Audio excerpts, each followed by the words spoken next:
A lot of people who are critical of Israel are very critical of the idea of Judeo-Christianity. It's later down on my list, when we talk about that. Either Islam is Western or the West doesn't have a monopoly on that particular value.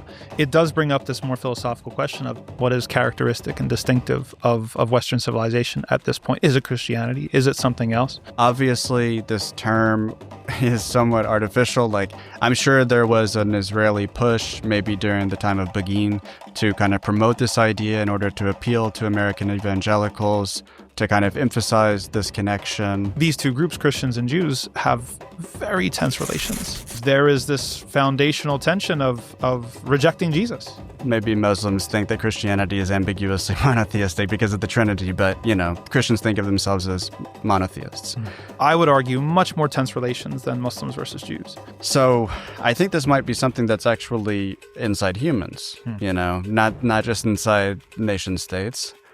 And if that's the case, I think we should be careful with diversity.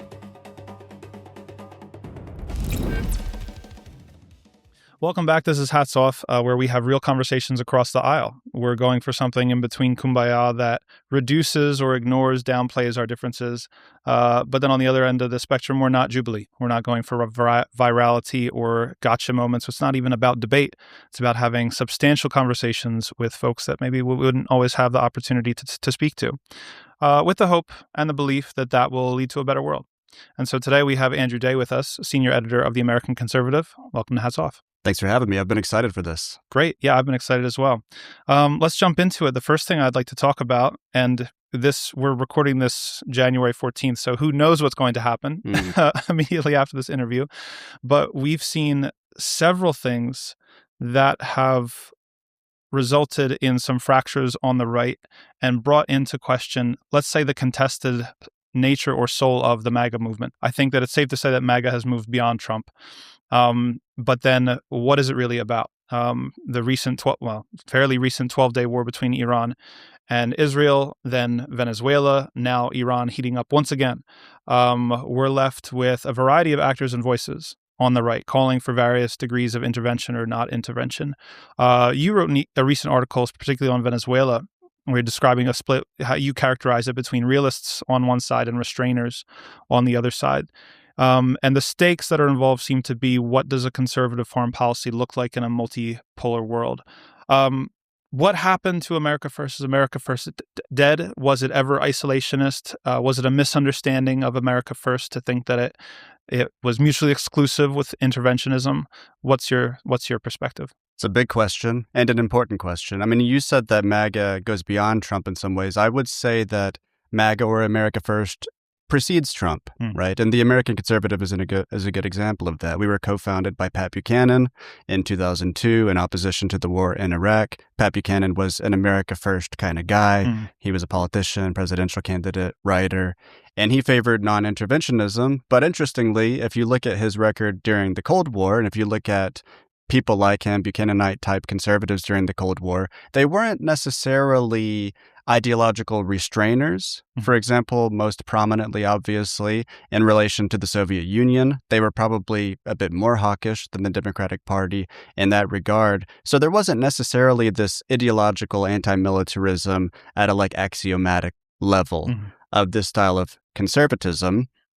After the Cold War ended, though, people like Pat Buchanan, America First type conservatives, people who ultimately lost this conservative intra-right battle to the neoconservatives. But the Pat Buchanans of the world were saying, okay, the Soviet Union has collapsed. We no longer need to be deeply involved in Europe because our main enemy of NATO has collapsed. It doesn't exist anymore. We can see some sort of retrenchment that would be good for the United States going forward. They had similar ideas about the Middle East. The neoconservatives, they were still on this democracy promotion framework, which came out of the Cold War because that's how the Soviet Union and the U.S.-led West were distinguished.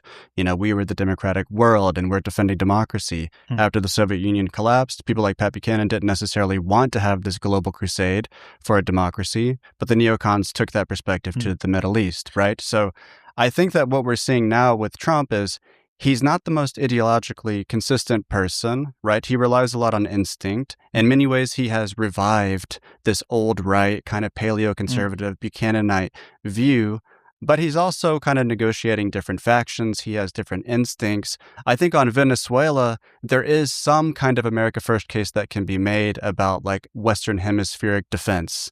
Not that I'm supporting it, I just can see some sort of consistency there. On Iran, in my view, that's a very different question. Like America First people are opposed to war with Iran. That is not in the U.S. interest.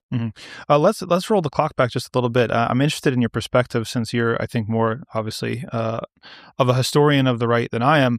What do you attribute the success of the neocon movement or the triumph of the neoconservative movement over the Buchananite conservative movement? Was it just inertia, like sort of the Cold War policies that kind of like were more easily continued after via neoconservatism, or was there something else? How do we make sense of which vision of conservatism kind of won out? Yeah, that's a very interesting question. Honestly, that's not a question that I've posed to myself. Like, I've thought a lot about this neocon versus old right kind of debate that occurred during the Cold War and afterwards. I mean, the splinter became more salient and more obvious after the Cold War ended, as I said. And I think that maybe a lot of it can just be attributed to the successful jostling of the neoconservatives. Like, they were really good at what they did. A lot of these people were like ex-Trotskyites, so they had this kind of inherent opposition to Stalinism, and then as they left that type of left-wing politics, they gravitated to the Republican Party as a more useful vehicle against the Soviet Union during the Cold War. And then when the Soviet Union collapsed, I think that they just retained the energy somehow. Obviously, they reached kind of the zenith of their influence during the George W. Bush administration. So some of it maybe could just be attributed to their connections to the kind of Bush faction of the Republican Party. Inertia maybe is a good kind of guess for why they won. There is something about hawkism that allows you to kind of demonstrate your strength to the voters. Even if the voters don't want hawkish policies, it makes you look like a tough guy. So it's a very appealing thing for a politician to gravitate to. I think that's part of the story as well. Okay. And then, there's the military-industrial complex. There's the Israel lobby. There are vested interests. Right. You're right. Who wanted the neocons to win. Absolutely. We are about 70 kilometers out of Kampala to launch a Baitul Mal Hope Special Needs Center, and we look forward to have many, many special needs centers like this across Africa.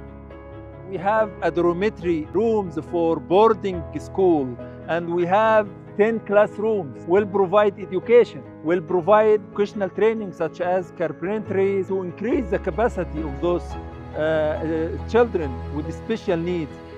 The center aims to be a regional hub and model for future special needs care in Africa. But beyond the classroom is the power in uplifting every member of our communities. Thank you for turning your compassion into hope.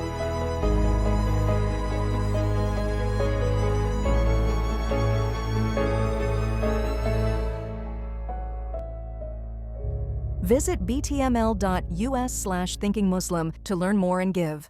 Absolutely. So let's put a pin in that because I think that there's something interesting to explore there. It literally just came to me right now. It's not on my notes, but it would be interesting to explore that. And that was also something that I've been doing some research on this past year. I was not aware previously as to the links to the old Trotskyites and the left defectors that went on to influence the neoconservative movement, such as David Horowitz. I read his memoir this past year. Very interesting stuff. A lot needs to be probed about that. I'm tempted to ask one more follow-up question, but I do like to move on because I like the fact that you put on the table several possible motivations and we could say aligning interests that would allow even Trump, like who I definitely agree is much more transactional and instinct-led than ideological. But there are all these forces that are simultaneously at play. So even somebody who comes into power with a certain promise, it's not always necessarily the case that they lied and they had this agenda the whole time. It's that as things continue to unfold, there's various, push and pull factors that might drag one. And I think the path is pretty greased. It's pretty greased to the hawkish language, especially. Now, a lot of people, okay, last question on the last thing that maybe regarding Trump in particular, a lot of people are saying that this is to cover for the Epstein files, is that the timing of it is uncanny, or at least one of the factors involved is that there's some compromising or a lot of compromising information that's being held in the Epstein files, and now this is sort of now taking attention. Do you see that as a major factor, a minor factor? Just happens to be in the mix? Probably more the latter. I mean, my assumption about the Epstein files to the extent that we can use that nomenclature of like this discrete body of files called the Epstein files, is that their full release, their full unredacted release would include some embarrassing information for Trump. I'm sure as a Playboy friend of Jeffrey Epstein in the 1980s, he did some things, had certain attitudes toward women that look quite misogynistic. But that stuff is not exactly surprising, right? I mean, we are all kind of aware of who Trump is. And I haven't actually seen evidence to justify the most like sensationalist version of the kind of Epstein conspiracy, just in my opinion. So I tend to think, maybe Trump is clearly frustrated with this whole Epstein thing. He wants people to move on from it. A lot of people in his orbit made a name for themselves, built up their reputation by calling for its release. So it's extremely awkward for the MAGA movement. But I don't really see the action in Venezuela and this possible looming action in Iran as being certainly not primarily motivated by a desire to cover that up. Yeah. And he's Teflon Don for a reason. Like whatever would come out, what would really stick to him at this point. You recently tweeted that MAGA has been, quote, co-opted and distorted from its original America First posture. Is this a relevant question? Who is co-opting it and why? Well, I believe that tweet was me quote tweeting Lindsey Graham. Okay. Right. And he is obviously a neoconservative Republican. He's never heard of a war that he didn't want to support or seen a country he didn't want to bomb. And he has become a big Trump backer. I mean, to some extent, a lot of the Republicans have, just because it's not a wise move to take on Trump publicly. Trump has totally consolidated his power over the Republican Party. And so Lindsey Graham going along with Trumpism can be seen in that light, but also he clearly feels like he's getting a lot from Trump, right? And now he's plainly freaking out about the possibility that Trump actually won't bomb Iran. Trump clearly, he set a red line. He said he will come to the Iranians' rescue if the Islamic Republic violently suppresses the protests that have been going on since late December.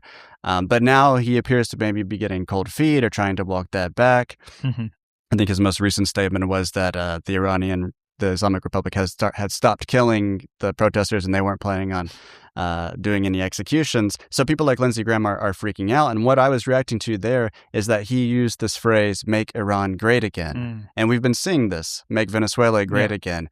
And it just struck me as the most obvious example of the fact that MAGA, America First, is being co-opted when they're replacing the word America with a foreign country. For the purpose of this, in this case, it is a neocon war, freeing the Iranians, people in the Middle East, spreading democracy. That is what neoconservatism purports to do. Yeah, no, definitely. I mean, I have some larger questions, philosophical questions about foreign policy, but this is a natural segue to talk about Zionism and the influence of Zionism, both on the individuals such as Lindsey Graham, but also on the American political system in general. Obviously, in the last 2 years, that's something that has come into laser focus for a lot of Americans, stuff that if you were part of the Muslim community or the Arab community, you were more aware of it earlier, because we bear the brunt of a lot of the targeting that goes on. I'm not sure if you're familiar with Beitar. Beitar was recently shut down in New York due to, I mean, it's overdue, like, to be honest with you, with the nature of their targeting of Muslims and Arabs and Palestinians, and also Jewish folks, anybody who basically is against Israel first. One of the things that's the most disturbing to me, and where when I talk to audiences, because I get around, I tour the country and I give talks, and one of the most alarming things to me is the potential to roll back free speech. And I think that free speech is one of these things that, as Americans, we really have to rally behind to protect, and that it's a very, very slippery slope if we start to compromise on it. I'm not sure if you saw the interview by Shlomo Kramer on CNBC earlier this month. He's an Israeli cybersecurity billionaire, tech CEO, and he said, quote, "It's time to limit the First Amendment in order to protect it." Of course, and he's advocating for government control over social media platforms. We've also seen a concerted effort. It's very, very interesting. Whereas the public-facing discourse of, let's say, various segments of the Muslim community and the Arab community trying to go for, let's say, more symbolic wins, either through encampments or through ceasefire, declarations or things of this nature, the Zionists were kind of loading up on regulatory elements when it came to how anti-Semitism is considered, Title VI enforcement, campus free speech, or limitations on free speech on campus. One of the big pushes is the IHRA definition of anti-Semitism, which not through its explicit definition, but through its illustrative examples, conflates criticism of Israel with anti-Semitism. Then I've seen on Tucker and on your platform as well, you've got folks like Fishback, you've got folks who recognize, whether it's in Texas with Greg Abbott, whether it's Florida with Ron DeSantis, whether it's, with Lindsey Graham, there seem to be a lot of American politicians who are very unduly influenced by Israeli desires, whims, concerns. Constitution be damned. How does this set up the 2026 midterm elections on the right? How does it set up the Republican Party? Are we looking at how central of an idea is it? One thing that the Mamdani, sorry, I'm going on here, but one of the things that I reflected from the Mamdani election in New York was this tension between keeping things at a symbolic register versus substance, the interplay between national and international issues versus local issues. And with these things, my sense is that people don't want these elections to be a mandate or a plebiscite on Israeli influence. But they very well might become that if we keep going that way. Do you see this as a central part of how 2026 is shaping up, at least on the primary scene on the right, and free speech in general? Where are we headed here? It's a good question. I'll say that Fishback interview, the person from the American Conservative who interviewed him actually has a very critical orientation towards Fishback, specifically on issues related to some things Fishback has said about Indian Americans and so forth. Although that particular interviewer is certainly very critical of Israel and the Israel lobby. And obviously that's kind of in the DNA of the American conservative to be critical of the Israel lobby. Yeah, I mean, in recent years, during the Gaza war, we saw an acceleration of a pre-existing trend, which was changing views of Americans of Israel. Right? Israel just became significantly less popular than it used to be. A lot of Americans have been sort of reconsidering these issues, reconsidering the so-called special relationship with Israel. We're seeing that really, in some ways, it looks more dramatic on the left, just in the sense of a very low percentage of people in the Democratic Party and self-described liberals say that they have a favorable view of Israel. In other ways, this is a more striking development on the right, because I think, one widely cited poll, I think it's Pew Research, shows that 50% of Republicans under 50 have an unfavorable view of Israel. And I imagine if you looked at that in a more fine-grained way at all of the various cohorts, the younger Republicans, the Zoomers, would have a strongly unfavorable view of Israel. So something has really changed here. The Gaza war contributed to that change. It's a little different on the right than the left. I think the left is more motivated by humanitarian concerns. And obviously during the Gaza war, conservatives were as well. But the emphasis on the right is different. It's really about American sovereignty. It's about having a foreign policy that serves the interests of the American people, which is what America First means. And these issues with free speech on campuses, I have been paying attention to that. Less so in the last few months, but when the Mahmoud Khalil thing happened, the Columbia graduate student who was arrested and detained and faced deportation, which ultimately was blocked. When that whole issue emerged, I wrote a column in the American Conservative called Mahmoud Khalil Viewed from the Right, which actually got a lot of views. I think it's on the Wikipedia page for Mahmoud Khalil, in which I said, okay, under my preferred immigration laws, he, I guess, wouldn't have been allowed into the country in the first place because I favor a restrictive immigration policy. I think, Americans should be privileged in going to elite American universities. At the same time, he's not being targeted for normal conservative reasons. He's being targeted as a critic of Israel, as someone who is protesting against Israel. And that raises serious problems, I think, that conservatives, even anti-immigration conservatives, should be concerned with, independent of their views of what Mahmoud Khalil was saying about Israel. Yeah. And to my understanding, he wasn't actually a violent protester or something. He was misrepresented totally. Absolutely. No, he was very involved. Actually, he was heavily involved in diplomacy. Yeah. That was kind of his thing. Yeah, he was kind of acting as a liaison between Jewish students and Muslim students in the university, right? He doesn't strike me as being anti-Semitic.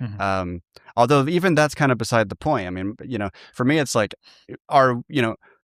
who is benefiting from this policy? Who's driving it exactly? To me, it seemed obvious that it's like Miriam Adelson. Yes. It's these pro-Israel donors. It's not the impetus behind it is not this America First conservatism. And that's exactly, I think that's a great point to explore more, because who's benefiting from it, and how can we differentiate when bad faith actors are getting on a particular issue that a lot of people might care about. And you bring up immigration. I did have some questions on immigration later, but since we're on the subject, is there a concern that Israelis and Zionists are exploiting the concerns that conservative Americans have about immigration in order to get across certain pro-Israel policies or things of this nature? I mean, we see ICE, and I had viewed your discussion or debate rather on the ICE response in Minnesota, something that we could talk about later perhaps, but one of the things missing from that conversation is the politicization, right, of these issues, that you can look at it from a philosophical angle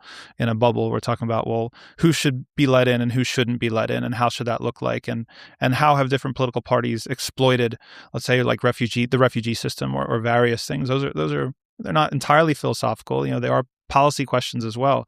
But then there's a further dimension, which is there are foreign powers that are trying to exploit these dynamics, right, in order to rile people up. Like, I do not believe for a second that some of the marches that have happened in Dearborn or the social media influencers going around Minneapolis really care about immigration so much as they are using it almost as subterfuge to get to communicate anti-Islamic or anti-Muslim sentiment or whatever they're trying to do. Sometimes it seems like direct agitation, right, on these ways that is meant to stir back kind of an older politics, kind of like a very like post 9/11 politics, trying to resuscitate it. So I'd like your take on that, and I also like your take on the future of America's relationship with Israel, especially with what you're seeing on the right. Like, what is this something that Israel ever comes back from, or is it over?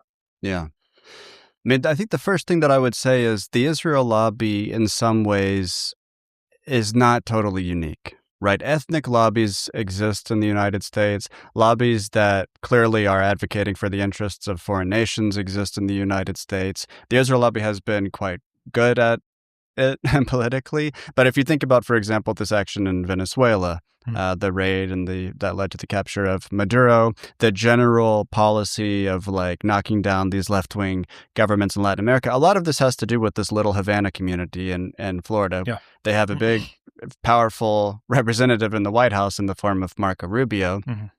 And that's not so different from what we're talking about when we talk about the Israel lobby, right? So it's not a totally unique thing. I think we should see it on that kind of register. Like, they're just playing the politics game in a way that's familiar, right? I do think, though, on the right, the fact that Trump has won on an America First platform has made this whole conversation quite awkward, right? Because there's just a clear contradiction. Like, why should there be this special relationship with Israel that the United States has? Isn't it the case, people have been asking, that a lot of America's foreign policies over the past 25 years or so, they haven't really benefited America, and they weren't maybe even intended primarily to benefit the United States.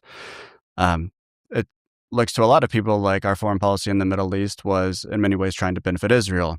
I think that's a somewhat complicated subject, because I do think strategic planners in the United States sometimes think of Israel as like an attack dog, But for the most part, I do think like this Iran stuff is clearly driven by Israeli interests, right? So going forward, this is going to be difficult, because it's now come to be the case that the right has the loudest pro-Israel voices and the loudest anti-Israel voices. And this makes for a very awkward coalition. I don't think that these are the issues that the ordinary voter prioritizes at the ballot box, foreign policy generally. It's probably a bit more significant than a lot of political analysts realize, but for the most part, Americans are thinking about like pocketbook concerns, inflation, immigration as well. So I think there's going to have to be some kind of modus vivendi that the various factions of the Republican Party come to. I really see J.D. Vance as a very plausible person to lead the Republican Party forward on this particular point, right? He actually is not like an anti-Israel guy. Yeah. You know, he's associated with foreign policy restraint, but he's always kind of carved out an exception for Israel. You can watch his speech that he gave at an event co-hosted by the Quincy Institute and the American Conservative, in which he explains his support for Israel. He's somewhat changed his tune on that. Now his perspective is more, you know, when American and Israeli interests are aligned, when they overlap, then, you know, we can cooperate with Israel. When they diverge, then we'll go do our own thing and they'll go do their own thing. And I think that has to be the perspective going forward. And I think Israel is preparing for this. Like Benjamin Netanyahu clearly seems to recognize that they're running out of like runway. Like eventually American support, at least unconditional, lavish American support, is going to be over. They need to detox. Yeah. I think that's why they're kind of accelerating now, to be honest, in terms of their That's the thing. I mean, policy. there's a viability question because Netanyahu has also said over the many decades in which he's been in power that, you know, Israel cannot survive without the United States support. So how much of it is a bluff or a ploy? Like that's the thing. I don't see how Israel can exist, honestly, without the U.S. And I know that Matt Walsh has made similar comments and Tucker's made similar comments to this as well. I don't see, because here's where I disagree. That I mean I get what you're saying in that in some sense, yes, there's always ethnic groups that are lobbying for their own interests. Of course, that's, you know, a protected activity. I don't know of any other group that does what Israel does, though, or their lobby in the gangsterish way in which they move, in the way in which they commit assassinations across the world, in the way in which they flout local laws and they call actively and out loud for constitutional amendments to be curtailed or freedoms to be curtailed. I don't know of any other group that has. I'm not sure if you've delved deep into the history of anti-terror law in the United States. That anti-terror law was very much formulated in conjunction with Israel, pretty much to target the PLO and the PLA from the beginning, from 1969, the first time that terrorism became a thing, a legal category on federal statutory law. The first act, the Immigration Act of 1969, was prohibiting Palestinians from receiving UN aid if they had received military training. Right. So from 1969 onwards, right, this idea of terrorism, which people complain, and it's their intuition is correct when they complain about the incoherent nature of this legal term that we call terrorism. You know, one of the things, you know, as you pointed out with the ICE conversation, the government saying that Miss Good was involved in domestic terrorism. We don't really have a definition for what that actually means. Not certainly a definition that would include everything that we want to include and exclude everything that we want to exclude. And the same is true when it comes to foreign policy as well. Many legal scholars have written, you know, articles on this in law journals that, you know, the ambiguity of the definition of terrorism makes it into a foreign policy tool rather than something that is actually protecting American lives. And that is something that is, I think, the history that I know is somewhat deliberate. It's somewhat deliberate because it is meant to crush solidarity with Palestine internationally by choking off all the points of potential financial support to Palestinian civil society. Of course, sure, nobody wants money to go to radical groups. Okay, no problem. But when you're talking about migrating that law over in the 90s like it did to now, you can't even raise money for humanitarian concerns because now everything is just labeled terrorism. Well, everybody's a terrorist now. Like, how can we, this is a runaway justification for things. I don't know of any lobby or any ethnic group that has gone to such extents and, you know, not being reined in by FARA enforcement and all of these types of things. So I would argue that the Israeli influence is unique, maybe not categorically or in kind, but definitely in degree. And I'm not sure, you know, how things move forward. I don't see a future. I think that's why there's so much escalation and almost so much. It doesn't even seem extremely well thought out at this point. You know, they're bragging, right? When Netanyahu has meetings with social media influencers and tells them, you know, we're going to pay you, and we're striking deals with Elon Musk. We're striking deals like to adjust the algorithm for Grok and adjust the AI. And, you know, they're very, very, the Ellison takeovers of the various media outlets. Like, it's all very in your face. And I think that if they felt more secure, I think that things would be a lot less fever pitch and less apparent than they currently are. I'm not sure your take about that. I don't want to dwell on it too long. I know there's a lot else to talk about, but well, I would like to respond. Sure, to that. please. Yeah, I think some distinctions have to be made. If you're talking about assassinations, yeah, Israeli intelligence services are kind of famous for having a heavy hand and being willing to use, astonishing forms of violence and covert actions overseas. That's true. I don't think that could be attributed to the ethnic lobby per se in the United States. And your last point, you said that if they felt more secure, we would be seeing things unfolding differently. I think there's a lot of wisdom to that, right? So just again, making distinctions between like Israel and the American Jewish community and the Jewish diaspora and then Americans in general. In Israel, it's definitely a society that feels besieged, right? They feel like a tiny little country, 9.5 million people or whatever it is, surrounded by larger Arab and also Persian nations, right? And I think that Netanyahu in particular, probably inherited from his father, has this general view, and a lot of people in Israel have this general view, that anti-Semitism is kind of this universal constant, and it can't be affected by the actions of Israel. It's just going to be there, and they have to deal with it. They have to have a more aggressive, bolder foreign policy. They have to seize the strategic initiative because that's not going to go away. So they just have to kill, defeat their enemies, right? And I don't know how we get past that in Israel, because that is a widely held view. Netanyahu is not on the far end of the nationalist spectrum or something. Maybe he's unpopular for various reasons, but most Israelis, if they oppose the war in Gaza, it's because they wanted to get the hostages back. It's not necessarily for reasons that the left here in America opposes it. And then over here in America, I think it's worth noting that even though for most Jewish Americans, Israel does have a certain significance, there's a divide emerging between Israelis and Jewish Americans, especially younger Jewish Americans. Absolutely. They just don't really see things the same way as the Israelis do. And that'll be interesting to watch going forward. In many cases, they were the people leading these college campus events against the Gaza war, right? Yes, absolutely. No, those are very important distinctions to make. And that's why I think strong FARA enforcement is essential, actually, in order to help those distinctions remain clear. Because sometimes, unfortunately, with groups like Beitar, for example, it seems like the lines get deliberately smudged. So it's difficult to tell who's acting on behalf of a foreign power and who's acting as an American. And obviously, there's lots of conversations about dual loyalties and things of that nature, and dual citizenship and other things, dual citizenship in government, right? I know Tucker has a very hot take on that. But your point is very interesting, and I agree that there is something. I mean, I'm going to put it a bit more provocatively, that there seems to be something in the DNA of the Israeli government as constructed to almost this paranoia. I'm not hiding my opinions whatsoever. I think that paranoia comes from the original sin of the way in which the state was founded. I think that the Nekba and the ethnic cleansing and the Haganah and the Irgun and the types of things that happened, I think that results in a paranoia that Frantz Fanon wrote about, right? When you commit massacres and you kind of know that you did wrong, there sets in a paranoia. I believe that's a moral universal within the world.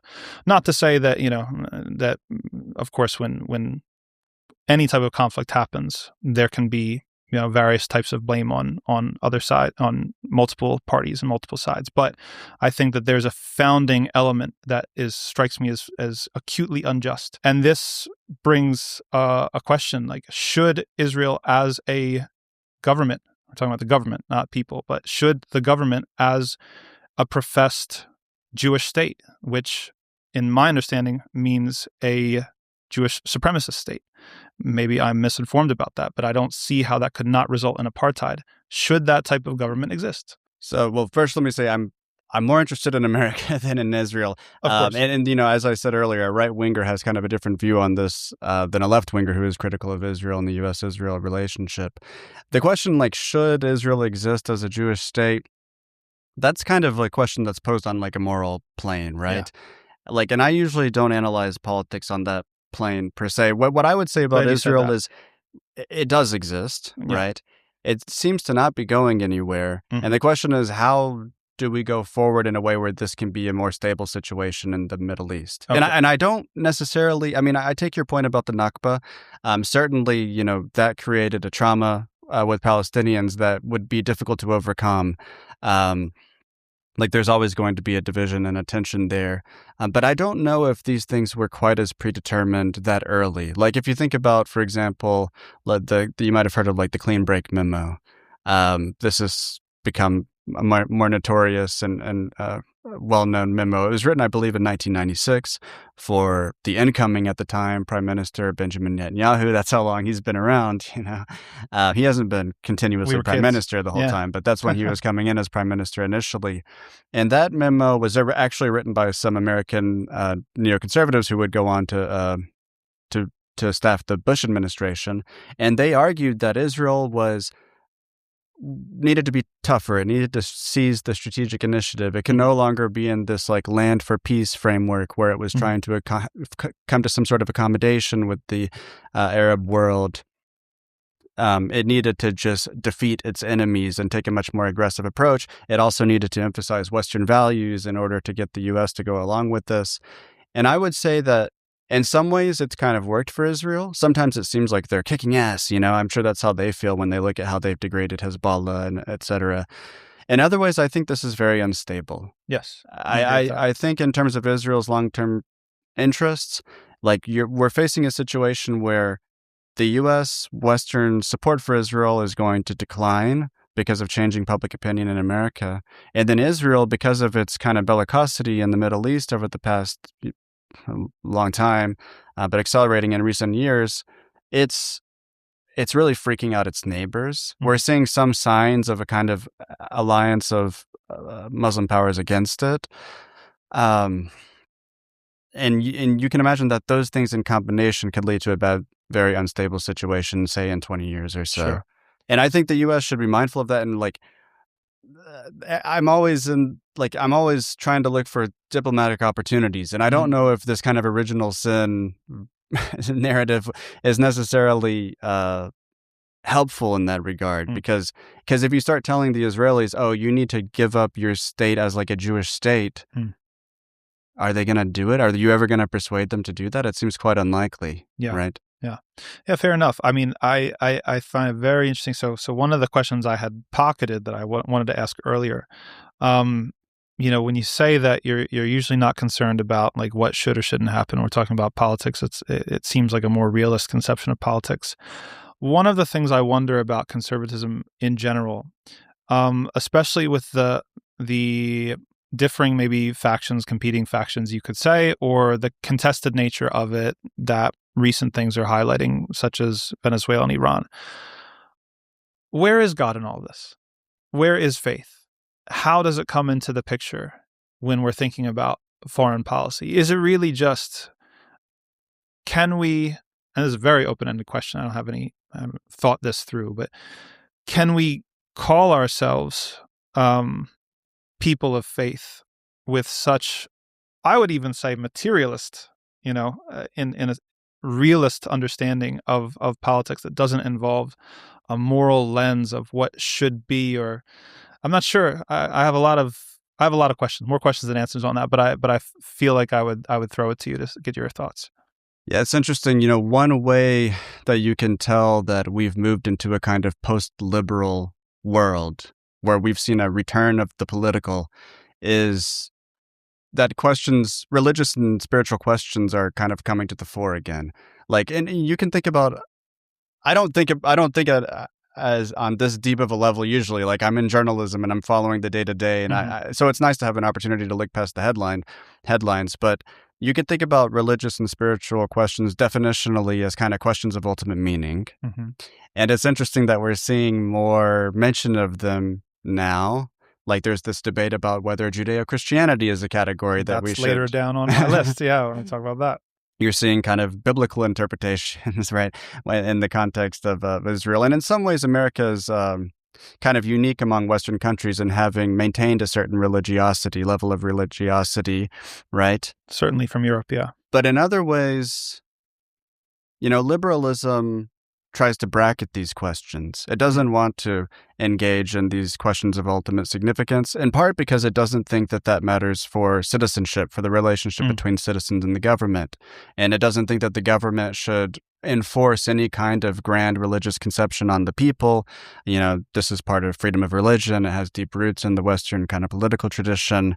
But I don't think that you can bracket those questions indefinitely, right?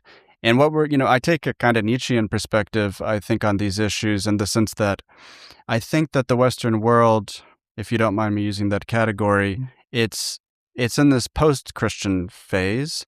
And one thing that people are realizing is you can't just really pluck God from the Christian vision and just leave liberalism or something. It can't just evolve into this kind of atheistic philosophy without inducing this real kind of ennui in the population. People feel lost. They don't feel like they understand their place in the cosmos anymore. It really severs our connections, and people turn to drugs and materialism, as you were kind of alluding to earlier. And so I do think that this is a major thing that needs to be addressed. And also just on a practical level, like the decline of church attendance, it's usually just used as a proxy for declining religiosity. It has real, tangible, negative consequences. The churches in America were historically a kind of venue for like feeding the poor, for example, housing the homeless, right? Providing a sense of community and kind of moral order that was communally enforced. And I think the loss of that is a tremendous one for the Western world. Bienvenue sur The Thinking Muslim. C'est un plaisir de vous avoir parmi nous. Merci de m'avoir invité à nouveau. السلام عليكم ورحمة الله وأهلا بك في برنامج المسلم المفكر. شكرا جزيلا ومرحبا بكم في لندن. الحمد لله. The Thinking Muslim में आपको दोबारा खुशामदीद कहते हैं. मैं आपका आज हमारे साथ होने पर शुक्रगुजार हूँ. देखें, ये हमेशा बहुत खुशी की बात है और सच कहूँ तो मुझे एक और थिंकिंग मुस्लिम कप लेने आना ही पड़ा क्योंकि फातिमा जो मेरे साथ काम करती हैं वो वाकई एक और कप चाहती हैं. I've got some really exciting news for you.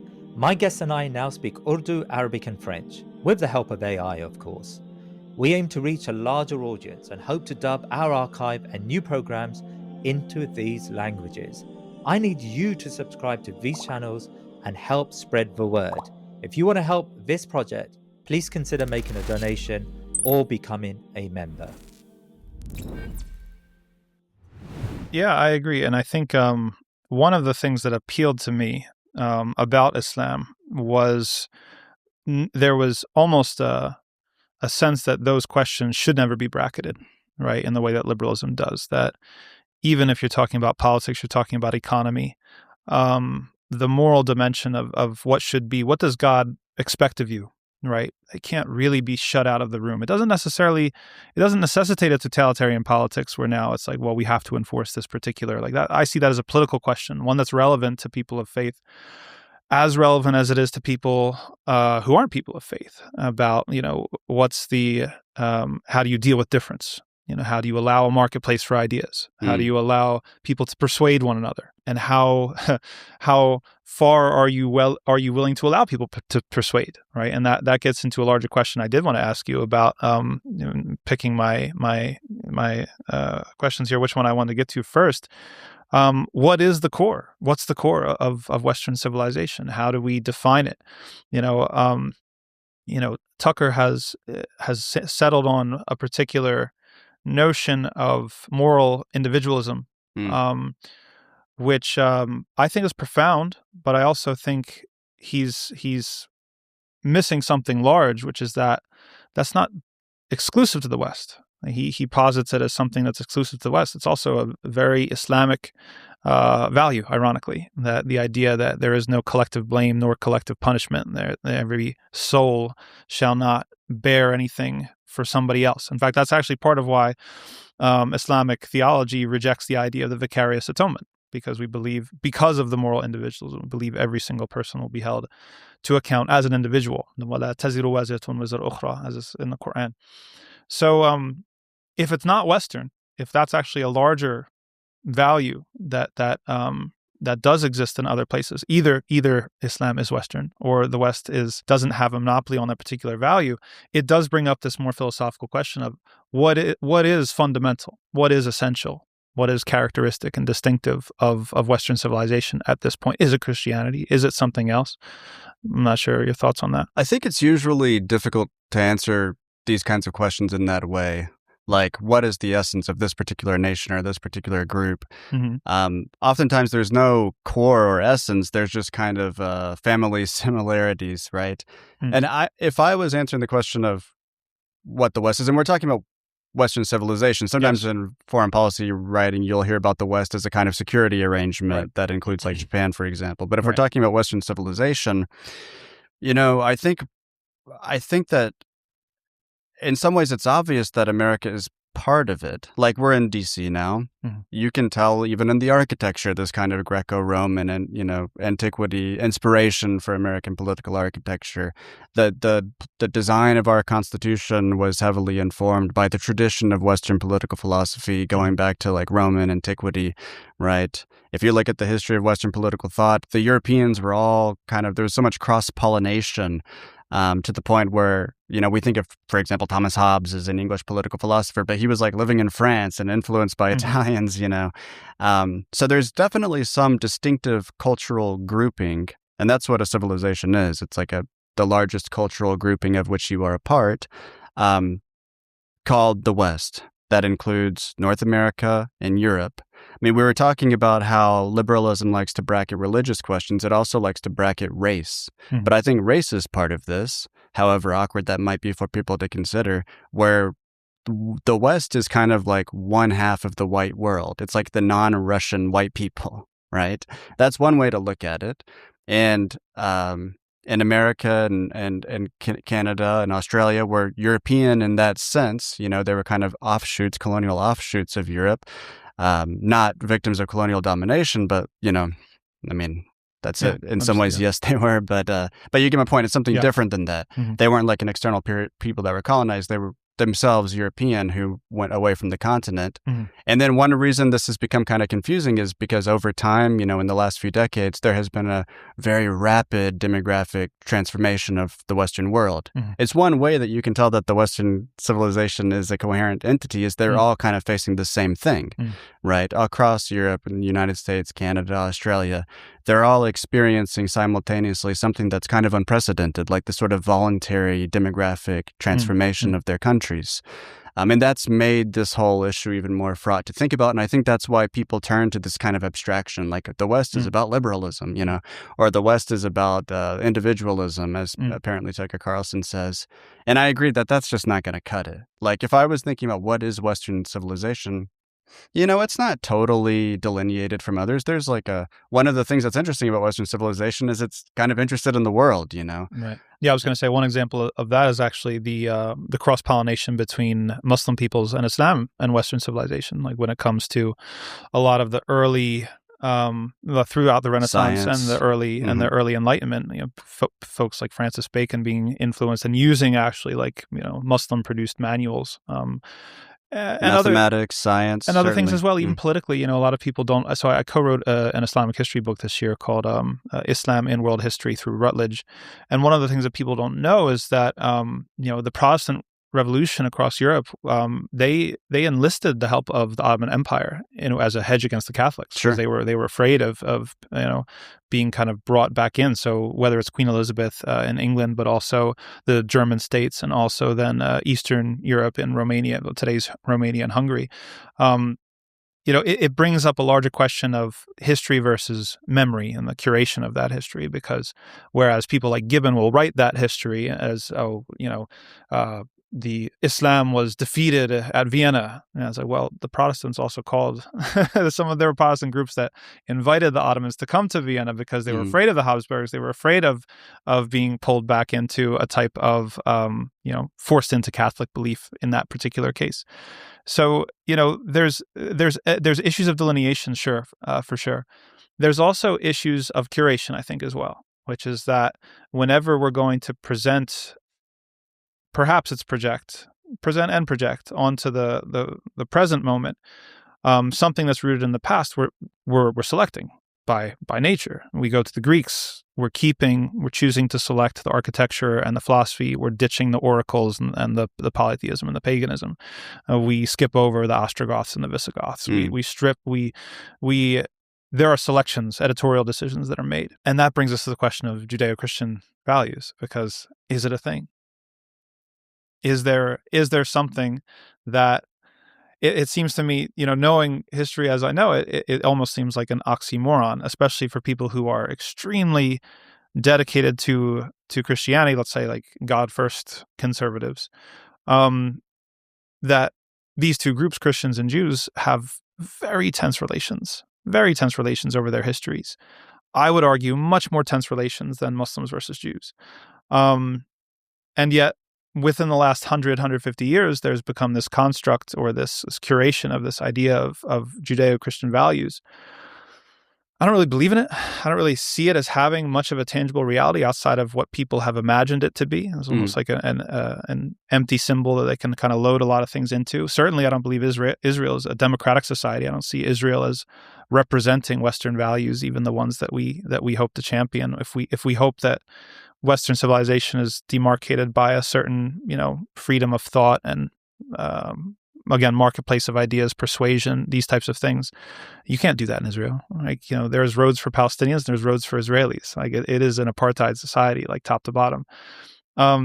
So I question this thing, let alone then going back to some of the more provocative things like the Nick Fuentes of the world say about there is this foundational tension of rejecting Jesus.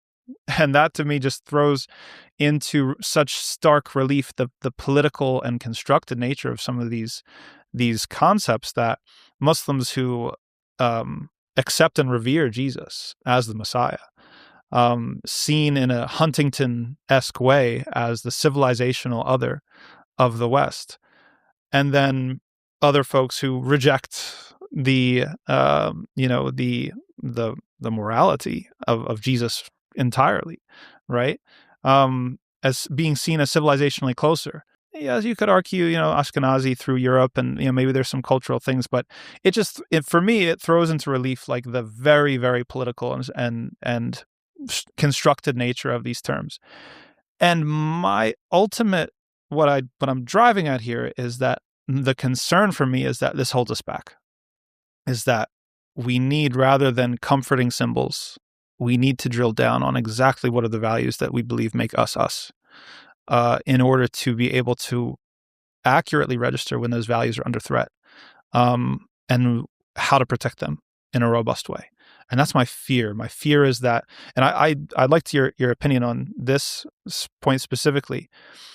I wonder if there's a tension between the ethnic or racial, however we want to characterize it, dynamics of the identity of Western civilization versus the moral and the values-based ones. I wonder if there's a tension there. The historian in me says that there has to be, because even ethnicities are fluid. When Garibaldi united Italy in 1861, he said, okay, well, we have Italy, we need to make Italians now. That these things do not, they have genesis, ethnogenesis, right? These groups, they form and then they dissolve, and they do get mixed over time, with recognition that some of the ways in which that's happened within the last 70 years or so have been like quite artificial or accelerated or maybe unprecedented in certain ways. But in general, yes, ethnicities do come and go. They do start and stop. They do meld into other things. That's why there's Old English, Middle English, Late English. That's why the idea of England for the English. Well, when? Before the Saxons came, before the Romans came, that there is a certain degree of flexibility that happens and change that happens. And I wonder if there's an inherent tension between those two dynamics. If we had to choose, let's put it provocatively, if we had to choose between a future, 2070, America 2070, where we have a certain regime of values, we have to choose between a regime of values or an ethnic or a racial identity, which one wins? And how does that happen? It's a good question. I have a lot. I mean, you said a lot, and I'm going to try to respond to everything. Sure, I can yeah, remember. take your time. I mean, when you were talking about curation and historical memory, I found that interesting. And forgetting is part of the historical process. I don't think that fact necessarily lends itself to kind of deconstructionist orientation towards, some sort of group that has participated in historical forgetting. I mean, I think this forgetting can be a source of like creativity, even in your personal life. We have like to. If you think about your biography in terms of like all of the mistakes you made and all the horrible Forgetting's things. a mercy. Yeah. Forgetting is a mercy. You would be a mess. You have to remember, you have to kind of selectively remember things in order to just get on with life. And I think the same applies to, national histories, histories of groups. Judeo-Christianity is another thing that you brought up. I think this is an interesting topic. I haven't really explored I know that there's a debate going on the right, or some corners of the online right at least, about this. It seems to me that a lot of people who are critical of Israel are very critical of the idea of Judeo-Christianity. Obviously, this term is somewhat artificial. Like, people weren't using this term more like 100 years ago, as I understand. I don't think the U.S. founders thought of themselves as subscribing to Judeo-Christianity. I'm sure there was an Israeli push, maybe during the time of Begin, to kind of promote this idea in order to appeal to American evangelicals, to kind of emphasize this connection. Again, I see that as a sort of normal geopolitical process. I mean, you mentioned the Ottomans. The same thing's happening with Turkey now. Right. Europe kind of changes their orientation toward Turkey depending on geopolitical considerations, right? Oh, yeah, you are European, actually, because we kind of need the second biggest army in NATO on our side at the moment. As far as what I think about the validity of this concept of Judeo-Christianity, I would point out, I mean, yes, in some ways, from a Christian perspective, in some ways, you could see a big strain of anti-Semitism is kind of arising from Christian theology, because the Jews become figured as like the people who rejected Christ, right? But in another sense, if we think about the rise of Christianity, it was in its origins, Christianity was a Jewish sect. Yep. Jesus was a Jewish rabbi with Jewish disciples. And, in its early years, it remained that way. Maybe it was perceived to be a kind of heretical sect from the standpoint of, the Jewish priests. But nevertheless, it was definitely within that context that that Christianity arose as a kind of new Jewish sect. And then it became the dominant religion in Rome, right? It was very popular Christianity among women in Rome. It actually wasn't, in its origins, during its rise, the kind of philosophy of the downtrodden. You know what I mean? The pagans. Paganism is a complicated term because they didn't. It's not like all the Europeans at the time called themselves pagans. They just had these ethnic ancestral religions, right? Polytheistic religions. They saw nature itself as sacred. And Christianity rose in Rome and became the official religion. And the pagans were the people on the outskirts who held on to their ancestral religions, right? And then Christianity spread. I'm sure it had some kind of appeal to Europeans because it sort of resonates with their views of God prior to monotheism. Like Jesus is like the God man, so I'm sure that appealed to them. He was kind of presented in a way that would especially appeal to like the Germanic tribes. But I think that origin is important because I think you can see that there is a kind of ethical and metaphysical core of Christianity that is Jewish. Like metaphysically, it's monotheistic. I know maybe Muslims think that Christianity is ambiguously monotheistic because of the Trinity, but, Christians think of themselves as monotheists. And that was new because Europeans prior to Christianity were polytheistic. And this is a totally different spiritual orientation because all of a sudden God is the thing beyond nature that created nature. So nature is no longer sacred. So it has this metaphysical significance. It also has the ethical core of Christianity, I think, is Jewish because it puts the focus on like the weak, protecting the weak. This was not a pagan ideal. Right. Famously, So I don't think it's, okay, maybe it had this kind of political valence. Maybe it was artificial in that sense. It's new. It's promoted in order to make Americans more supportive of Israel. But it kind of makes sense to me. And it explains, I think, why a lot of Christians are so inclined to support Israel. They do feel this kind of organic connection to it, even if they have a lot of people trying to persuade them as well. That's why the persuasion works. Right. You know? But on the same count, like both of the things that you mentioned also exist in Islam, like monotheism and then... Well, yeah, I mean, it's part of this whole thing. So, I mean, it's like the story in Iran would be that it was Zoroastrian until Islam, right? Right. You could tell a similar story to the one that I just told. I don't know exactly. I mean, it's not a polytheistic religion. It's like kind of Manichaean or something. So it would like look different. But I mean, Islam is part of this conversation. Right. The Abrahamic monotheistic religions, like they kind of come from the same place. Yeah. You know? No, you recognize that. I don't think that the average American registers that. And that's what I'm trying to draw attention to, that by that standard, which I think is a fair standard, we could say, hey, Western civilization, it's about monotheism and protecting the weak. Like that would be something I could totally like get down with. Absolutely. But I don't think that's not what I'm saying necessarily. I don't think that that's what the West is about. But that's what, that's what Christianity is about. Just as a heuristic, like just if we imagine that. But then we have to, what I'm trying to say is that then we have to live with the borders, right, of like where that extends and where that doesn't extend, right?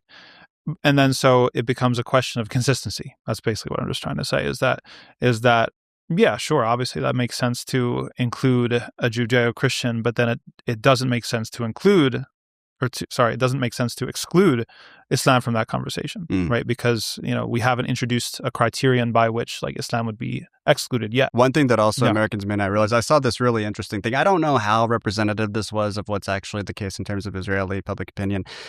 But I saw this thing where someone was just doing these street interviews and they were asking Jewish Israelis, which religion is closer to Judaism, Christianity or Islam?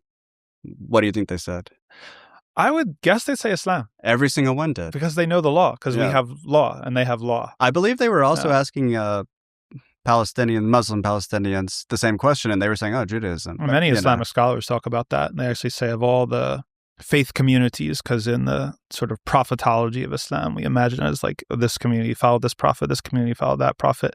Of all the prophetic communities that existed, that many of the scholars say that we're closest to Judaism, both in the figure of the prophet itself, that Muhammad was the most similar to Moses, more similar to Moses than Jesus, but then also in the role of the law, the role that the law plays in the everyday ritual worship and these sorts of things. I mean, kosher and halal and these things are very similar. Can I say what I think the actual Sure. So one thing that I think is kind of awkward you mentioned Nick Fuentes earlier. He's a Christian nationalist and he's like the most famous anti-Semite in America, right? Right. Maybe in the world. I think because I see the significance of this Judeo-Christian category, I like his perspective sort of doesn't make sense to me, because it's like he almost seems to have this sort of pagan view about like strength and Macht Politik and stuff. Yeah. Which is just kind of weird coming from a Christian. And I don't know if like anti-Jewish bigotry makes sense from that perspective. And another thing about it is like he wants to be like nationalistic and pro-Western and stuff.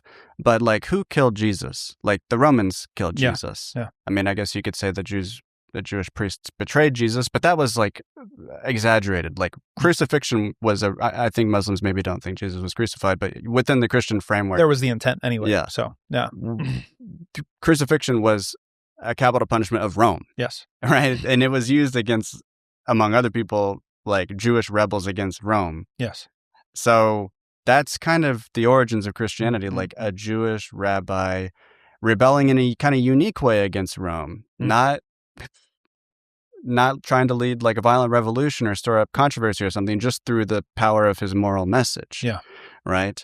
And in some ways, I think that this is like kind of an integral animating tension of the Western world. Is that it's like it became united by Christendom. That's kind of what united the West. That's where how its borders were basically drawn.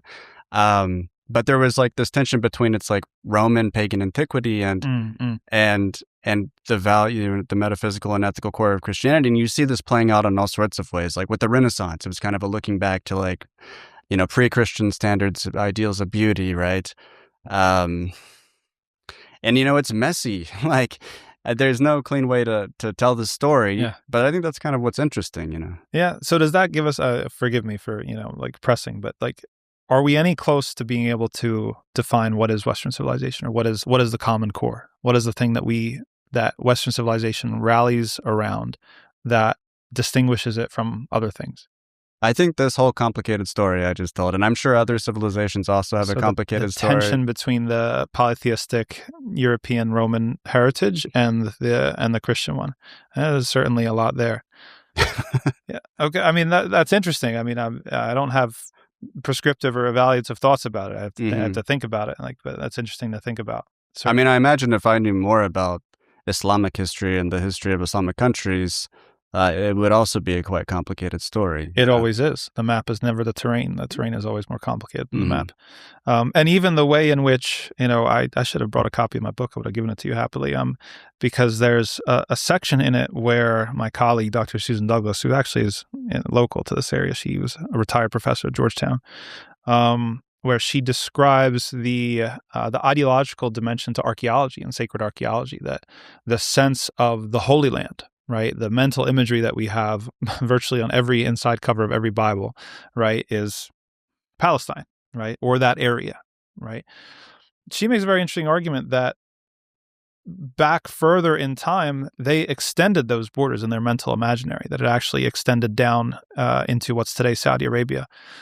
Discussion for another time, but even some of the things, without being purely deconstructivist, but genealogy does have a use to see where if there are interventions at certain places or things that we forgot that, let's say, if forgetting is necessary, and it is, I agree with your point there, forgetting is necessary to function and fruitful. To thrive. To thrive, yeah, not just to functions, also to thrive.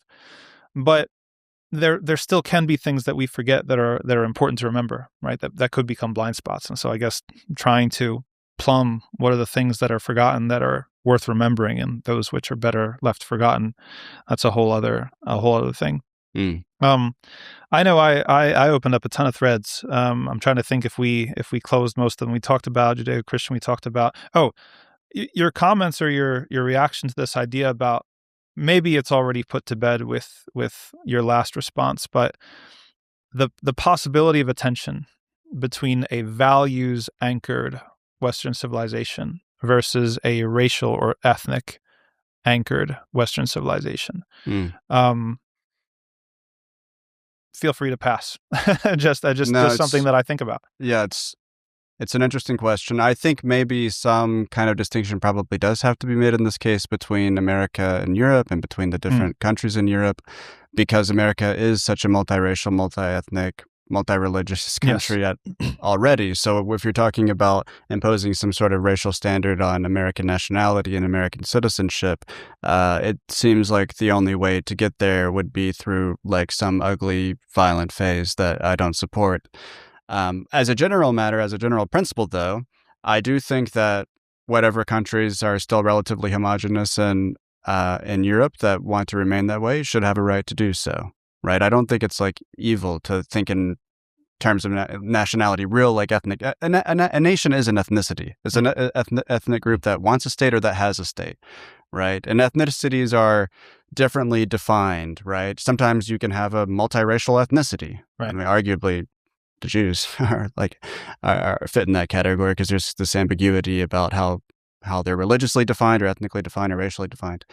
But I would say, a lot of people, they think that the values-based form of human collectivity is just obviously superior than the other one. And I'm not so sure about that. If you think about a family, for example, maybe a family prides itself on how hard they work, and they think of themselves that way. We're the Johnsons, and we work so hard. We've always worked so hard. My grandpa worked hard. His grandpa worked hard. It's always been that way.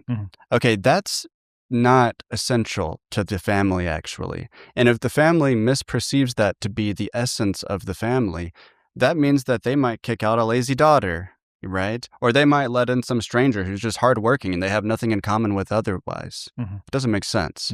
And that's not how humans really tend to operate. I mean, we like the familiarity of local customs and being rooted in the ground, in the land, I should say. We like to be, generally people like to be around those like themselves. And that can take different configurations, right? Like, one thing that's kind of interesting is just the way that people speak the English language. If I'm talking to like an East Asian person who speaks English in a totally American accent, I kind of feel this like natural connection to them. You know what I mean?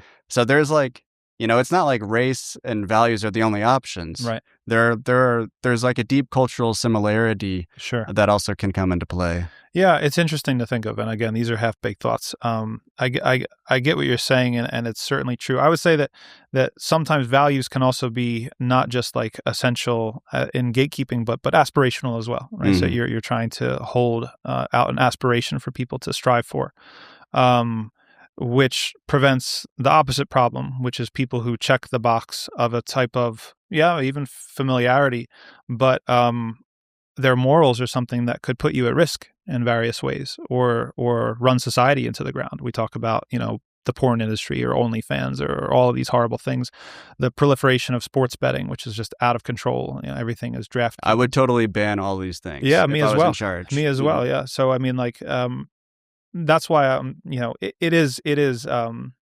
contrived, right? Like, but that's what's weird about it's not just weird to base a society on values, but to base a society on liberal values, I think can lead to disaster. Because like liberal values are that you allow the proliferation of these things because it's all about individual choice. Right. Right. Yeah.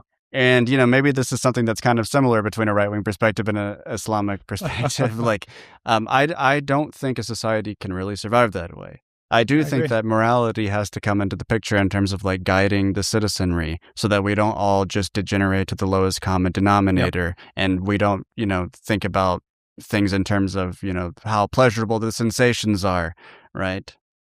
We need standards and they need to be upheld, preferably to the extent possible by just, people setting examples in terms of how they behave and how they dress and how fit they keep themselves. But sometimes government can come into play there. Like, I don't think people 100 years ago could have imagined that in 2026, teenage boys would be walking around with a screen that they could access, that allows them to access endless streams of pornography whenever they want. Right. This is like our brains are not evolved for that reality. And obviously there's going to be significant social problems that result because if we don't get a handle on that. Right. Yeah. No, actually, I agree 100%. And I think from a political theory perspective, right, like there's a gradient, right? It's not a black and white choice. Like if you want to go, even within secularism, there's various types of secularism. There's, French laïcité, which is extremely aggressive type of secularism. American and British secularism, a little bit less than that. We've got a little bit more on free exercise. And then other versions of state incentivized morality. Like there are Islamic paradigms, there are Confucianist paradigms out there that people talk about. There's lots of different societies. It's not always a clean break. Like that's the thing. Like I think that these are really fruitful and interesting conversations to have, especially if people are wedded to a hyper liberal politics and society's going to hell essentially, and everybody's addicted and everybody is fractured and their birth rates are down and all these other things that are happening. You can wed yourself to an ideology, right? But at some point, what's going to work? What's going to turn things around? At what point do you reassess, right, the arrangement and wonder? Because even, I don't think, even in a theoretical way, in a neutrality. I think that there's always going to be, like, I believe that you can create a free market. You can protect that space so that various competitors can try to argue and persuade and present and different things. But even that, every market has to have some sort of regulation for who enters and who leaves the market, right? In the sense that nobody should be able to lie, right? In the course of persuasion, nobody should be able to coerce somebody or force somebody to enter into an exchange, right? So there's certain ground rules that every space has to abide by. That my view of governance is that governance is the one that sets the rules of the market where people enter, and then hopefully we hope the truth wins in the end. I think also, I mean, more broadly, we need, and I'll sound like a total conservative, which I am, like we need strong families, because who are the individuals entering that market? Absolutely. You need the shaping forces of a family to turn a person into an individual whose choices are meaningful because they're a unique personality, who also has a sense of responsibility about their choices. Otherwise, what are they going to buy in the market? How are they going to use this freedom? They're not going to use it in a way that's conducive to their own thriving or to society's. Yeah, absolutely. I even have a hotter take than that. I used to joke, but I'm only half joking when I said that, you should be married and have kids if you want to produce social theory. It's like even the phenomenon of all of these college folks that many of them are unmarried and most of them don't have kids, like making the theory that's driving the academia, I think it's severely flawed. I think, you have to have... Why, just because you need a stake in the future? Yeah, skin in the game. Mm-hmm. Yeah, you have skin in the game. And as you said, there is a different thing that happens to you when you become a parent, when you become responsible for the lives of others in an extremely immediate and structural way. Not that it's deterministic, it's stochastic. There's bad parents out there. There's people that can be parents and screw up everything. But that doesn't mean that, exceptions don't make rules. I think that it's a mistake to put so much of the knowledge production on a segment of society that has a very tenuous and distant relationship from family life and from child rearing. And that brings it to the last string of questions or area I was hoping to explore was about Muslims and Islam in America. So if we're talking about what does it mean to be Western civilization, then how do Muslims and how does Islam fit into this whole picture? I mean, there's things, people always want to point out, like Thomas Jefferson had a Quran, a personal copy, and between 10 and 30% of the slaves that were brought here from West Africa were originally Muslims. Obviously, data is hard to come by, but that's what scholars are saying. Huntington says that this is some sort of civilizational threat. We're probing at what makes Western civilization Western civilization. The 60s happened, though a fifth of the Muslim population in America is either multi-generational African-American or converts like myself. After the 60s, mass immigration from the Muslim world, here they are, right? They're hitting second and third generation. Is Islam a threat? Or one question is Islam a threat to Western civilization? That's kind of like a cheap question. The second question, though, is how much of the animus against Islam and Muslims is genuine, organic, even justified, versus how much is propaganda and coordinated. And the third, what does the future of America look like with Muslims integrated? What does integration look like? If we have an ideal of Western civilization or America, how do Muslims fit into what that ideal looks like? First, you mentioned Huntington. I just want to say something, because I think the general Huntingtonian framework of civilizations is in many ways profound, it's prescient, and I think he himself kind of misapplied the principles of this framework, right? Like, I believe he was a supporter of the Iraq War, and to me that makes no sense within the civilizational framework because, Huntington gives the tools to see liberal values, universal values as paradoxically being kind of parochial values. They're Western values. They're not actual universal in the sense that we should impose them on other people. We shouldn't try to spread democracy and freedom to other countries because first, how do you interpret what those words mean? Are you just imposing a kind of Western civilizational construct on Iraq, for example? It's probably not going to work. There's probably a lot of complexities to the society that you don't understand because you're not part of that civilization. Yeah. So I think that I don't think civilizational views I regret that they've become associated with this kind of neoconservatism. As far as whether Islam is a threat to the West, I have to be honest. I think if Islamic immigration proceeds at a very fast rate in Europe and America are different in this regard. We have much lower levels of Muslim immigrants, and our Muslim immigrants tend to be high earning and, more upper class and better assimilated. That's not the case in Paris, for example. And I think any social cohesion is threatened by any form of sudden influx of different people. You can't get away from that, right? So in the American context, how would I want to deal with this? I would want to deal with this not through developing some abstraction, like going into my room and thinking, okay, how do we make this work? I think that the way you deal with it is you have an immigration moratorium, and you let the people who are here get to know each other, so to speak, right? And people will naturally get to know each other, as I said. Different sort of customs will evolve. And a process of assimilation will take place, and also a process of a change to the country, to the people who are not immigrants or children of immigrants will also take place. And that is probably the most conservative, not in the ideological sense, but in just the sense of being kind of risk-averse way to approach this. Because if we get to a situation where no one can understand each other, maybe literally in terms of their not having the same language, not having the same kind of grammar in a more cultural sense, not recognizing the same norms or having respect for the same historical figures or practice, like that's a recipe for disaster, I think. Like, I don't want to impose a kind of homogeneity, but I think that this can organically evolve in a basically fine way through a severe immigration moratorium, right? So that's what I would support. Maybe it's not a popular opinion among your audience, but I think that's the point of this show.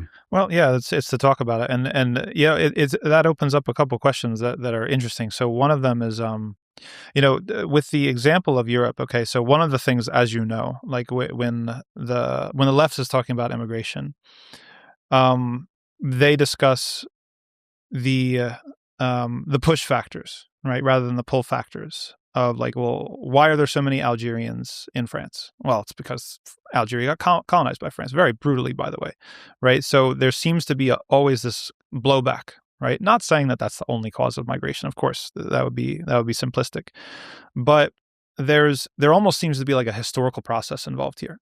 How much is it a 50-50 split? Like, how much responsibility do nations have to stop the root causes of a lot of what tees off this immigration that then they, even if we're going to say, yeah, I mean, like, you're right to complain about it, but at the same time, right, this is blowback and a historical consequence for destabilizing societies and ruining what they had. Most people, I assume, right, if Algeria had not been destabilized and ruined, if Iraq had not been destabilized and totally Syria. Just like Syria, like all these places, my maybe naive assumption is that people would like to stay in their homes or where they're from, that they would not like to come to the US or to the UK or to France or anywhere else.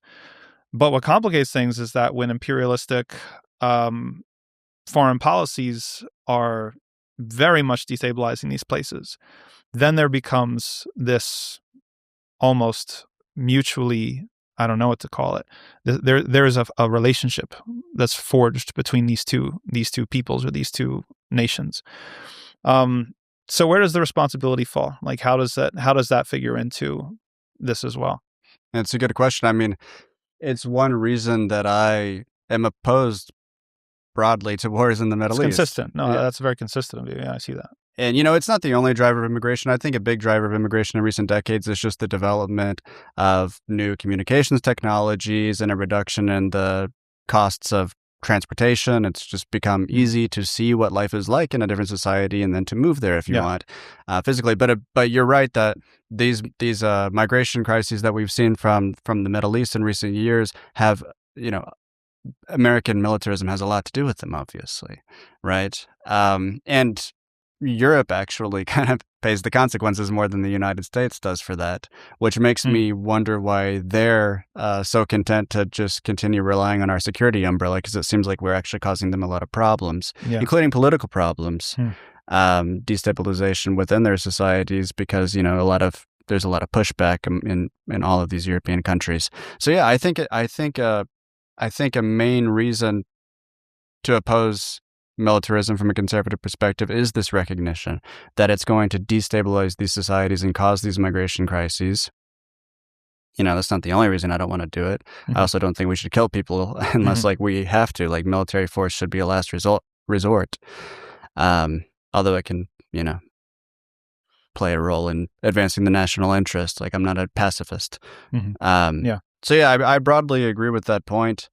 And I think more people should make that point. And, we're seeing now I think this is something that needs to be said in the context of Latin America as well, as we're seeing the Trump administration try to figure out a new Monroe Doctrine, as it's called.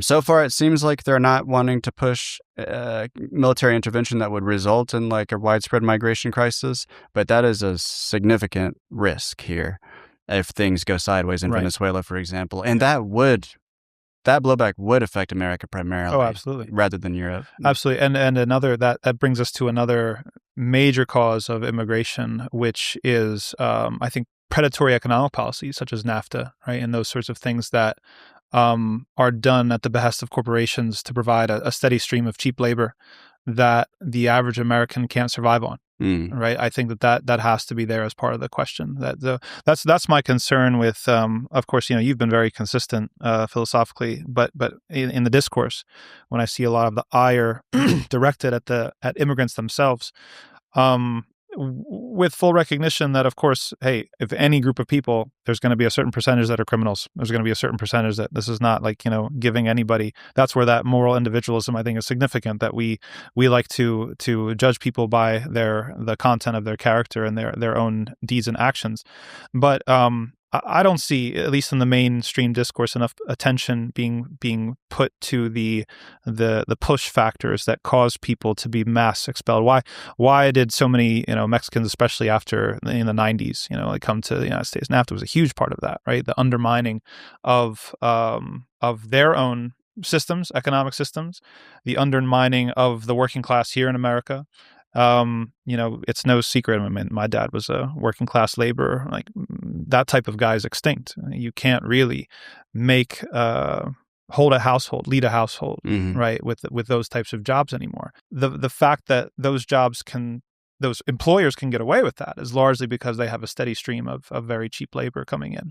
So I see that as also another thing that needs to be remedied. In addition, I don't think anything that you said is out of pocket. I mean, like if you take governance, again, I come back to issues of governance, that in order for a society to function, there has to be a certain common base understanding between the people within that territory. I think that's a fairly common sense proposition.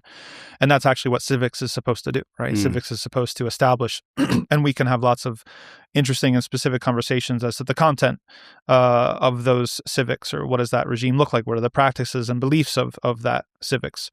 How is it communicated? How is it taught? What are the boundaries of it? What's done through the schools versus what's left for home and the church or the mosque or the synagogue? Those are all really interesting questions, but I think the basic premise is solid. So if you have any thoughts on the economic piece, you're free to comment. But the last thing I wanted to touch on with immigration, let's imagine a moratorium is achieved. Let's imagine that the civics catches up. Okay, that people now we have a civic. We can say that we have a civic society in America. We're restarting immigration? Okay, like what does that immigration policy look like with a clean slate? What do you think it should look? What's a common sense immigration policy? I think a common sense immigration policy is to prioritize countries of origin that are similar to the country that the immigrants are moving to, culturally, right? And that's going to attenuate some of these assimilation challenges and social cohesion challenges. And, there's not one standard for what constitutes cultural compatibility. It doesn't even necessarily need to be an intra-civilizational thing, as we were talking about earlier. But I think that should be the standard.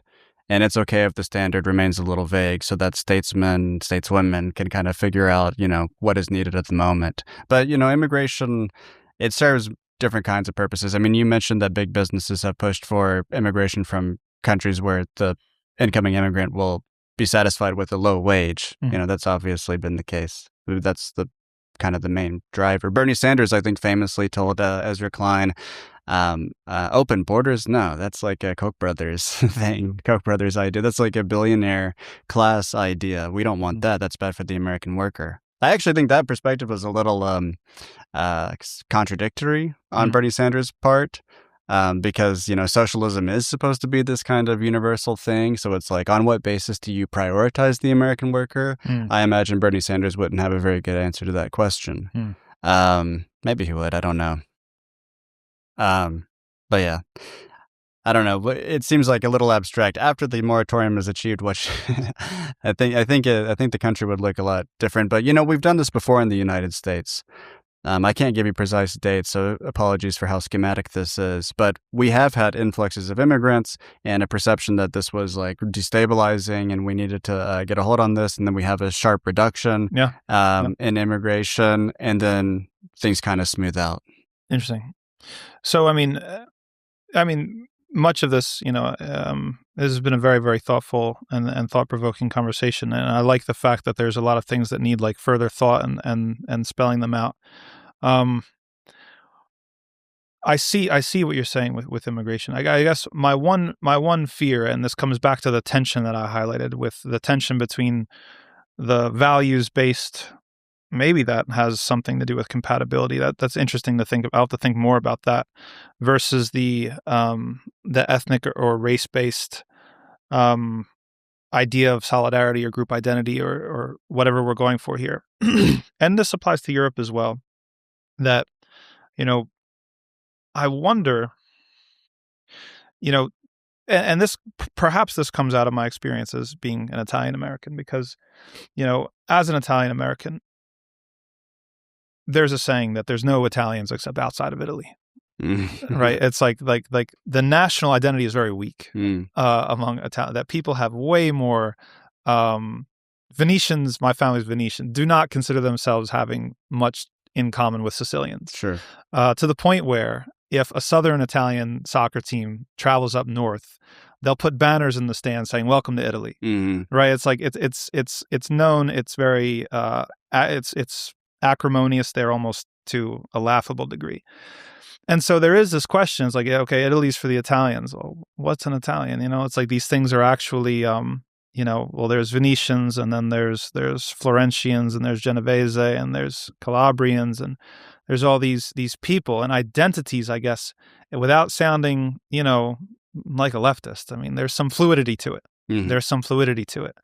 They coalesce, and then they get complicated, and they continue to change. And you indicated that. I'm not trying to imply that you didn't indicate that when you're talking about the bidirectionality of change, right? That happens. Let's imagine that civics regime where everybody kind of gets that common core of whatever we decide is going to happen. Like, it is a bidirectional change, right?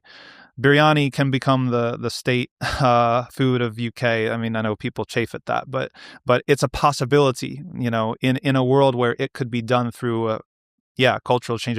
Tea, British tea, comes from India. I mean, it's not what makes it British, right? Like, so my overall concern with putting too much investment in the group dynamics of ethnicity and race is that it just doesn't work at a certain point, in the sense that history moves and these groups of people are continuously forming and disbanding and forming and disbanding.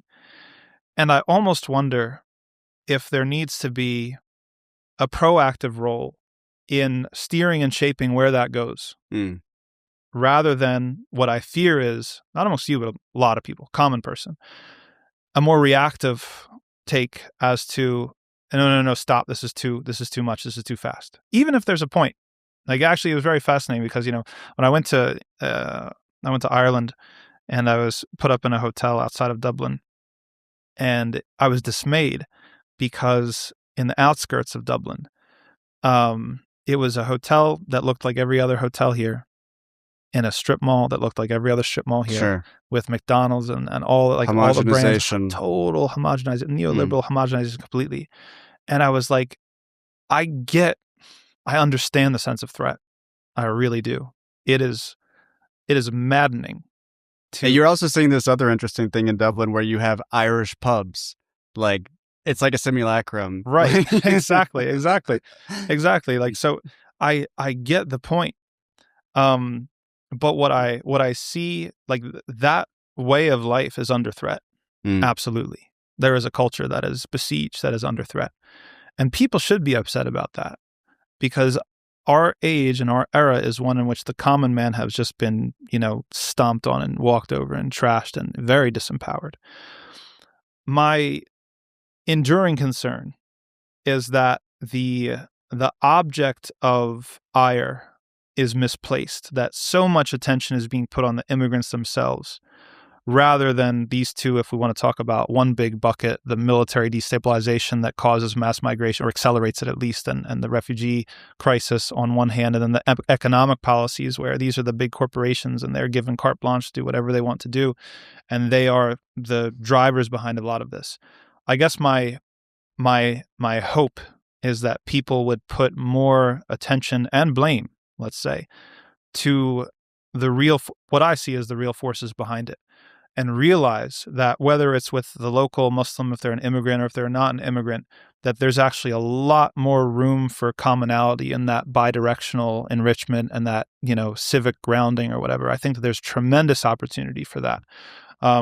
So it's dialing in that balance. I guess that's my overall concern.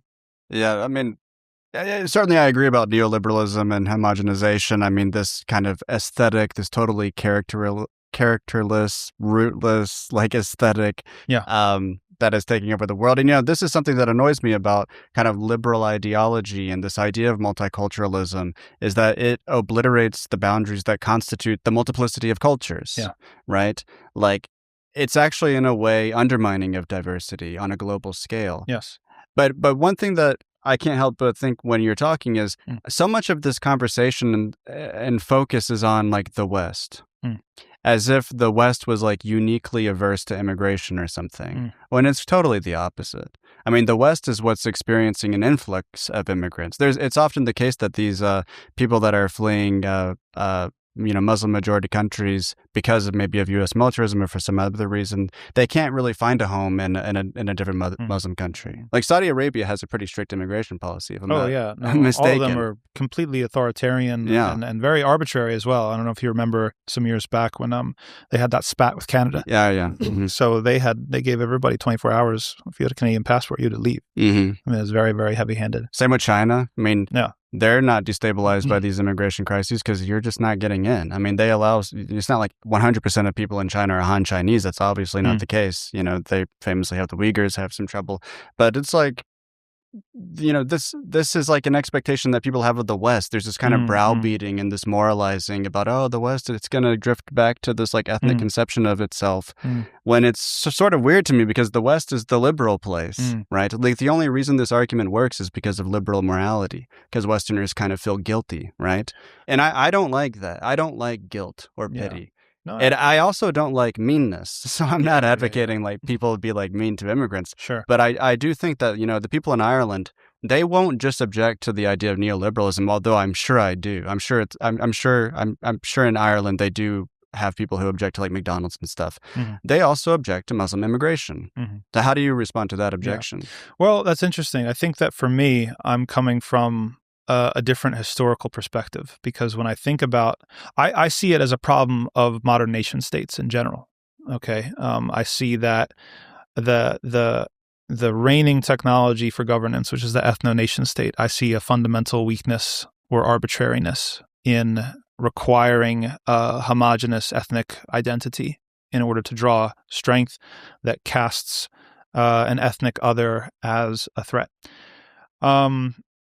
Not saying that they can't be threats. Of course they can. But when I look at state building or different types of governance that existed before the nation state, if you look at the age of empires or this, that, or the third, there were different ways of ordering society that didn't seem to be so exclusionary. And I see in those models where diversity was leveraged for more power and enrichment, that I see as we're kind of impoverished in these days, or almost we have two extremes. I think either we're impoverished in the sense of deprivation, or it's forced on us, and then we can't, we don't even have a choice about it, right? If I were to just because I'm more familiar with it, go back to the Ottoman Empire, and you had the ability to relocate fairly easily, within the entire empire. There was the millet system, which accommodated a surprising, for that time, amount of autonomy. If you were, depending on your religious group, if you were a Christian, you could live a Christian life. If you were a Jew, you could live a Jewish life. In fact, most of the Jews that fled Spain after the Reconquista went to the Ottoman Empire. Very, very many of them did, on boats that the Ottoman Sultan provided. Right. So that's more what I'm hearkening back to. I agree with I don't like double standards. I agree with that entirely. And I don't think much of these so-called Muslim. I know that from a population perspective, people think of them as Muslim countries, but they're just dictatorships. They're just secular dictatorships. The Gulf states. They all of them, to be honest with you. They all instrumentalize religion in very, very, typical secular Machiavellian ways. But when I think back a couple centuries and I think about the different types of polities that existed, I just see a different way of relating to diversity and what that means for governance, what that means for civics, what that means for, I'll give you a very specific example. Okay, here's a provocative example, but it's a good one, I think. The Armenian existence within the Ottoman Empire, for centuries, they were understood as the trustworthy. They had a name for them. They would call them the trustworthy minority, right? Armenians were Christians. The Ottomans were Muslims, right? Armenians led a thriving life for a long, long time. Once you get to the 1800s, and I know I've got some Ottoman historians watching me, and I feel that you can correct me. But my hypothesis, and I had Wa'il Halak confirm this hypothesis, so you can also take it up with him, that they underwent a policy. They were never colonized by an outside power, but they did undergo a nationalization within themselves. They basically converted the Ottoman Empire into an ethno-nation state under tremendous outside pressures from the Russians and then also from the British, and there were lots of things going on.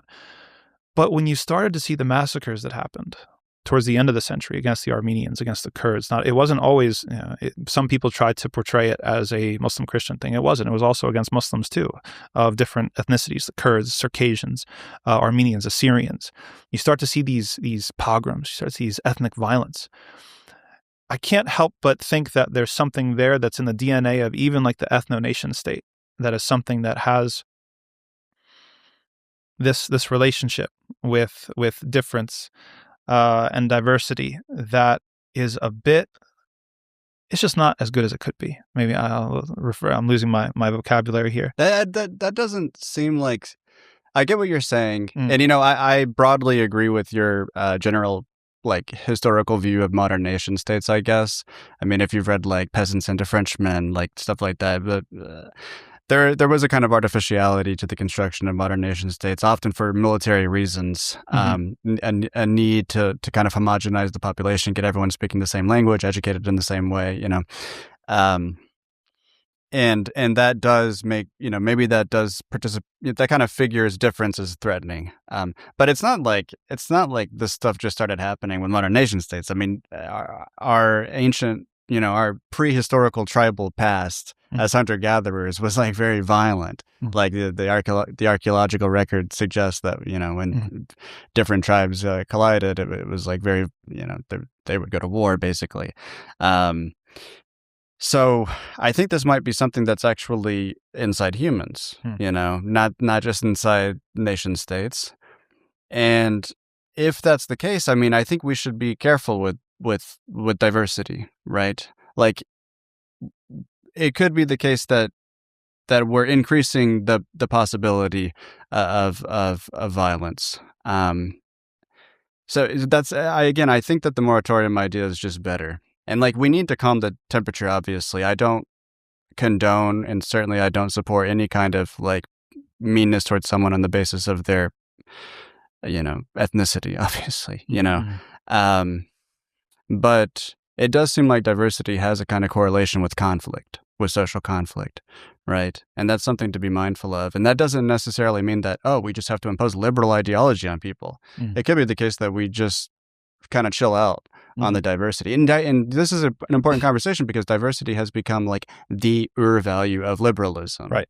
It's the word itself. I'm sure if you looked at one of these graphs that you can look at on Google, how often it's used, I'm sure it shot up in the 70s or something. Sure. And that's very odd, and that should be questioned and deconstructed. And it can be so without a kind of general outburst of meanness toward minorities. I mean, America's you should be happy. America's a diverse country, Yeah, absolutely. And Americans seem broadly happy about that fact. Opinion polls don't reveal any kind of Americans might be the least racist people in the world for all I know. But there is a need here for kind of responsibly managing this and making sure that it doesn't lead to some sort of disaster in the future, making sure we have social cohesion. And I don't think it's just modern nation states. Although I take your point that they might have, inflamed this hostility to difference in some ways. Yeah, no, that's fair. That's fair. No, I think the overall point about regulation, of course, from a governance standpoint, things must be regulated. If they're not, then it's chaos. And the differences that come about are how to regulate and upon what. And part of the interesting part about the diversity conversation, which has resulted in a lot of nonsensical tokenism and things of this nature, they bring us full circle back to this idea of, identity markers that are unchosen versus things that can be chosen, like morals, right? Because then it's like, well, you can have, and many liberal institutions are very skilled at rolling out what looks like superficial diversity of colors and cultures and various things, without diversity of worldviews, without diversity of values. So all of these things, I think, I'm happy at how many other questions that we've come across in this exploration. I'm sensitive. We're approaching 2 hours and don't want it to drag on too long. But thank you very much for your time, Andrew. This was a very pleasant conversation. I appreciate it a lot, and lots to think about. Thanks for having us on. Yeah, thanks. This was great. Assalamu alaikum. Now you've reached the end of this show, and the fact that you've stayed until the very end tells me that you truly believe in our work.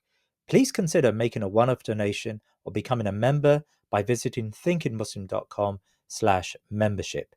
Now your contributions give you exclusive behind-the-scenes access and the ability to ask questions to our guests, and monthly calls with myself, my team, and our guests like Sami Hamdi. JazakAllah Khair, and keep us in your du'as.